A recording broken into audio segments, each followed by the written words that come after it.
গত 5 অগস্ট এর পূর্বে এবং পরে অসংখ্য মানুষকে শহীদ করা হয়েছিল। গত 53 বছরে একটি অকার্যকর রাষ্ট্র বাংলাদেশকে উপহার দিয়েছে বিভিন্ন রাজনৈতিক দল, সামাজিক সংগঠন।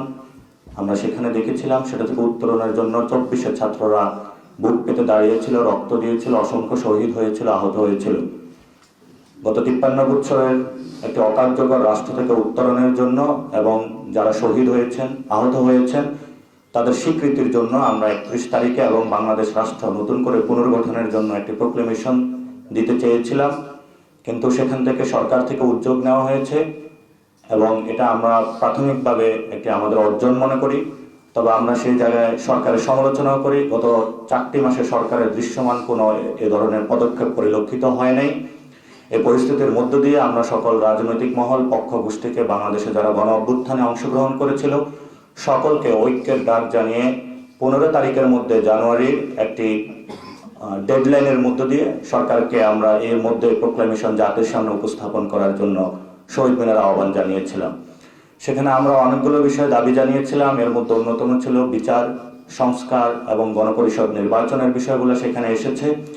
কিন্তু এই সরকারকে ডেডলাইন দেওয়ার পরও আজকে 4 তারিখ হয়ে গিয়েছে জানুয়ারি, আমরা দৃশ্যত কোনো বর্তমান সরকার থেকে কোনো উদ্যোগ দেখতে পাইনি। আমরা সেই জায়গা থেকে সরকারকে আহ্বান জানাবো আজকে বা কালকে অতি দ্রুত সময়ের মধ্যেই সরকার জনগণের সামনে কার্যত একটি দৃশ্যমান উদ্যোগ গ্রহণ করুক, রাজনৈতিক দলগুলোকে ডাকুক এবং গণ অভ্যুত্থানের শক্তি যে বৈষম্য বিরোধী ছাত্র আন্দোলন তাদের থেকে সরকার ড্রাফট আহ্বান করুক। এই বিষয়ে সরকারকে উদ্যোগ নেওয়ার জন্য আমরা এখান থেকে আহ্বান জানাই। দ্বিতীয়ত একটি বিষয় হলো, আমরা যে প্রোক্লেমেশনটা ড্রাফটিং রেডি করেছি সেই প্রোক্লেমেশনটা বাংলার জনপদের প্রত্যেকটা অংশে ছড়িয়ে দেওয়ার জন্য বৈষম্য বিরোধী ছাত্র আন্দোলনের নেতৃত্বে জাতীয় নাগরিক কমিটির উদ্যোগে আমরা প্রত্যেকটি পাড়ায়, মহল্লায়, স্কুল, কলেজ, ইউনিভার্সিটি, শ্রমিক কলকারখানায় সব জায়গাতে একযোগে বাংলাদেশ ব্যাপী ঘোষণাপত্র সপ্তাহ উদযাপন করব, যেখানে মধ্য দিয়ে আমরা বাংলাদেশের নতুনভাবে জাতির সামনে একটি পরিকল্পনা উপস্থাপন করব, জনগণের কাছে যাব এবং জনগণকে কানেক্ট করব। সেই বিষয়ে বাংলাদেশের যারা জনগণ রয়েছেন, আপনাদের আমরা সন্তান রয়েছি এবং আপনারা আমাদেরকে দায়িত্ব দিয়েছেন, সেই জায়গা থেকে আমরা কাজ করছি এবং আপনাদের এই মহামানবতার পরিচয় বাংলাদেশের ইতিহাসে লেখা থাকবে। সেই জায়গা থেকে আপনারা প্রত্যেকে পাড়ায়, মহল্লায় নিজস্ব উদ্যোগে আমাদের ওয়েবসাইট এবং আমাদের ফেসবুক পেজের মধ্যে আমরা লিঙ্কগুলো দিয়ে দিব। সেই ওয়েবসাইট এবং লিঙ্কগুলো থেকে আপনারা প্রত্যেকে লিফলেটটা হলো নিজস্ব জায়গা থেকে প্রিন্ট করে পাড়ায়, মহল্লায় আপনারা বাংলাদেশে একটি দুর্বার আন্দোলন গড়ে তুলুন ঘোষণাপত্রের জন্য, যে ঘোষণাপত্রের মধ্য দিয়ে বাংলাদেশের ভবিষ্যৎ নির্ধারিত হবে। সেই বিষয়ে বাংলাদেশের সকল নারী পক্ষ, কল কারখানা, শ্রমিক সকলকে একসাথে সজাগ থাকার আহ্বান জানাচ্ছি এবং বিভিন্ন রাজনৈতিক দল যারা রয়েছেন তাদেরকেও আমরা আহ্বান জানাচ্ছি, জনগণের প্রয়োজনে যেভাবে আপনারা 5 তারিখে বৈষম্য বিরোধী ছাত্র আন্দোলনের নেতৃত্বে ঝাঁপিয়ে পড়েছিলেন, রাজপথে শহীদ হয়েছেন, আগামীতে বাংলাদেশে যে কোনো প্রয়োজনে আপনাদেরকে ঐক্যের জায়গাটা থেকে ত্যাগ তিতিক্ষার আপনাকে দেওয়ার জন্য, জনগণের কাছে দায়বদ্ধ হওয়ার জন্য আমরা বৈষম্য বিরোধী ছাত্র আন্দোলনের প্ল্যাটফর্ম থেকে আপনাদের আহ্বান জানাই। কারণ জাতিকে অনেক দেওয়ার আছে, জাতি আপনাদেরকে অনেক দিয়েছে। সেই জায়গা থেকে সকল রাজনৈতিক দলকে এই বিষয়ে উদ্যোগ গ্রহণ করার জন্য আমরা আহ্বান জানাচ্ছি এবং আমরা যদি আগামী কয়েকদিনের মধ্যে কার্যত কোনো দৃশ্য উদ্যোগ না দেখি, আমরা সরকারকে সেখানে আরো জোর দাবি এবং মাঠ থেকে জনগণকে সাথে নিয়ে ঐক্যবদ্ধভাবে কিভাবে প্রোক্লেমেশন বা ঘোষণাপত্র জনগণের সামনে নিয়ে আসতে হয় সেই বিষয়ে কঠোর কোনো কর্মসূচির দিকে যাব ইনশাআল্লাহ। আপনারা যারা দেশবাসী আজকে আমাদের সাথে থেকেছেন, অতীতও থেকেছেন, ভবিষ্যতেও থাকবেন, আপনাদের এই অর্জনে আমাদেরকে সারথি বানানোর জন্য আপনাদের সকলকে ধন্যবাদ এবং আপনাদের এই জাতির যে কোনো সংকটকালীন মুহূর্তে আপনারা মাঠে থাকবেন, আপনাদের সন্তানদেরকে সবসময় আপনাদের পাশে পাবেন। আমরা মনে করি গণ অভ্যুত্থানটা যে হয়েছিল এটা বৈষম্য বিরোধী ছাত্র আন্দোলনের নেতৃত্ব হয়েছিল, কিন্তু সবাই অংশগ্রহণ করেছিল। এই কাজটা হলো সবার দায়িত্ব।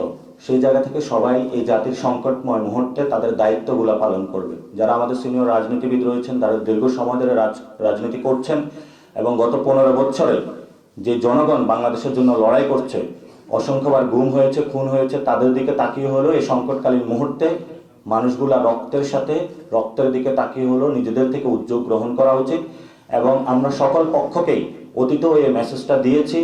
বিভিন্ন রাজনৈতিক দলের সাথে আমরা যোগাযোগ করেছি, তাদেরকে আমরা আমাদের ড্রাফটিংও পাঠিয়েছি। এখন তো আমরা মনে করি গত 4টি মাস অতিবাহিত হয়েছে, ছাত্র জনতার একটি সরকার গঠন হয়েছিল, সরকার থেকে উদ্যোগ নেওয়ার কথা ছিল, কিন্তু সরকারের বিভিন্ন কাজে আমরা মন্থর গতি দেখতে পাচ্ছি। কিন্তু 24 সাল অতিক্রান্ত হচ্ছিল, সেই জায়গা থেকে আমরা সরকারকে স্মরণ করিয়ে দিতে যে তাদের জনগণের কাছে যে একটি দায়বদ্ধতা রয়েছে, সে দায়বদ্ধতার জায়গা থেকে তাদের উদ্যোগ গ্রহণ করা উচিত এবং আমরা জনগণকে ঐক্যবদ্ধভাবে সাথে নিয়ে জুলাইয়ের যে একটি ঐক্যের একটি জায়গা রয়েছে, সেই জায়গাকে সবাইকে সমুন্নত জায়গা আনার জন্য আমরা এই উদ্যোগটি গ্রহণ করি। তবে বিভিন্ন রাজনৈতিক দল এবং যারা পক্ষগোষ্ঠী রয়েছেন, বাংলাদেশের মানুষ যারা রয়েছেন, তাদের থেকে উদ্যোগটি আসার কথা ছিল, আমরা সেখানে পাইনি। আমরা যখন এই জাতির সংকট কালটা যাচ্ছিল এবং শহীদ এবং আহতদের নিয়ে যখন কোনো স্বীকৃতি বা ঘোষণাপত্র আসছিল না, আমরা এই সংকটকালীন মুহূর্তে আবার সেই জায়গাটা আমাদের দায়িত্বটা কাঁধে তুলে নিয়েছি। প্রোক্লেমেশন বা ঘোষণাপত্র বিষয়ে সবার ঐক্যমত রয়েছে। আমাদের রাষ্ট্রের যতগুলো অ্যাপারেটাস রয়েছে, বিভিন্ন পক্ষগোষ্ঠী, বাংলাদেশের সকল মানুষের মধ্যে ঘোষণাপত্রের ঐক্যবদ্ধতা রয়েছে। কিন্তু দৃষ্টিভঙ্গিগত জায়গায় অথবা আরো কিভাবে সকল জনগণের ভাষাগুলো তুলে আনা যায়, সেই বিষয়ে আমাদের কিছুটা বিলম্বিত হয়েছে, যাতে বাংলাদেশের 72 যেটা হয়েছিল একদলীয় একটি জায়গায় গিয়েছিল, সেই জায়গাটা যদি না গিয়ে এবং যখন বাংলাদেশের অনেক অংশে মানুষকে খারিজ করে সেই জায়গায় একটি সংবিধান বানানো হয়েছিল, যেটা গত 53 বছর আমরা দেখেছিলাম একটি অকার্যকর জায়গা পরিণত হয়েছিল। তা আমরা অপেক্ষা করেছিলাম যে সকল গোষ্ঠী এবং পক্ষ যাতে অংশগ্রহণের সুযোগ পায় এবং সকলে তাদের ভাষাটা প্রকাশ করতে পারে। 5 তারিখে যে জনতার স্রোত আমরা মাঠে দেখতে পেয়েছিলাম, প্রত্যেকটা মানুষের ভাষা যাতে প্রোক্লেমেশনে থাকে এবং তাদের ন্যায্য যে অধিকার রয়েছে, দীর্ঘকালীন তারা লড়াই করছেন, প্রত্যেকটা বিষয় যাতে থাকে, সেই বিষয় হলো আমরা সবার সাথে কথা বলেছি। তবে প্রোক্লেমেশন নিয়ে কারো কোনো দ্বিমত নাই, হয়তো দৃষ্টিভঙ্গিগত অথবা কোনো শাব্দিক চয়নে কিছু পার্থক্য রয়েছে, এগুলো অলরেডি আমরা সলভ করতে পেরেছি এবং আমরা ড্রাফটিংটা ফাইনালের একদম শেষ পর্যায়ে অতি দ্রুতই আমরা যে কোনো সময় সরকারের উদ্যোগ অথবা সরকার যদি আমাদের আহ্বান করে আমরা বসতে প্রস্তুত। প্রশ্নের উত্তর দিয়েছিলাম, আমাদের 24-এর যে গণ অভ্যুত্থান একটি নতুন স্বাধীনতার লড়াই ছিল, কিন্তু স্বাধীনতা যুদ্ধ ছিল না।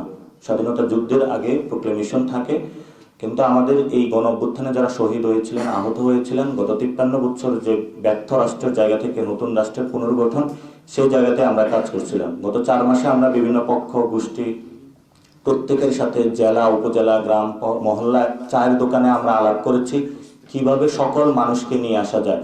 কারণ আপনারা যাত্রাবাড়িতে দেখতে পাবেন যে শহীদদের একটি ফলক লাগানো হয়েছে, সেখানে অসংখ্য রিক্সা শ্রমিক রয়েছে, সেখানে হলো সবজি বিক্রেতা রয়েছে। তো আমরা এই সময়ে দলিত, হরিজন, তফসিলি যারা রয়েছে প্রত্যেকটা সেক্টরের মানুষের সাথে কথা বলেছি।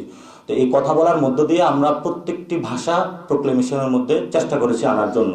আমরা এর মধ্যে আশা করেছিলাম সরকার থেকে উদ্যোগ গ্রহণ করবে, কিন্তু সরকার থেকে যখন উদ্যোগ গ্রহণ করা হয় নাই এবং যে 24-এর মধ্য দিয়ে একটি গণ অভ্যুত্থান হয়েছিল, সেই 24 যখন শেষ হচ্ছিল, তখন আমরা এই 24-এর মধ্যেই সরকারকে উদ্যোগ গ্রহণের আহ্বান জানাই এবং আমরা জনগণকে ঐক্যবদ্ধভাবে ডাক দিই, বাংলাদেশের এই মুহূর্তে প্রয়োজন একটি ঘোষণাপত্র।